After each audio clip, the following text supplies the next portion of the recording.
สบายดีมื้อนี้เฮาจะมาทำความรู้จักไปลู่วัย31 ปี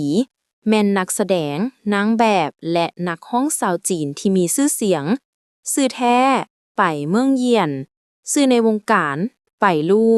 วันเดือนปีเกิด23กันยา1994สถานที่เกิดเมืองซ่างโจว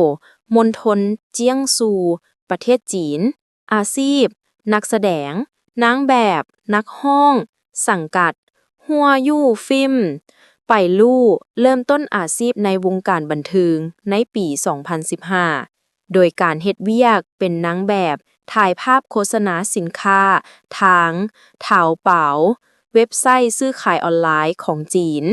ในปี 2016 เราได้เซ็นสัญญากับบริษัทฮัวยู่ฟิล์มและได้เริ่มต้นการแสดงอย่างเป็นทางการบทบาททำอิฐของเราแมนการแสดงในวิดีโอเพลงและหนังสั้นไปลู่ได้รับความนิยมและมีชื่อเสียงจากบทบาทในละครที่มีชื่อเสียงหลายเรื่องเช่น Untouchable Lovers 2018 The Legends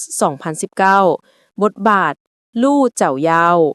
Arsenal Military Academy 2019 บทบาทเซ่เสียง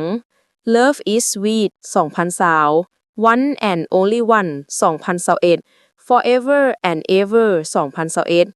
Till the End of the Moon 2023 Story of Cunning Palace 2023เราได้รับการยอมรับจากความสามารถในการแสดงที่หลากหลายโดยเฉพาะบทบาทในละครย้อนยุคและละครหักโรแมนติกเราได้รับรางวัลหลายอย่างจากผลงานต่างๆของเราในวงการบันเทิงอีกด้วยขอขอบใจ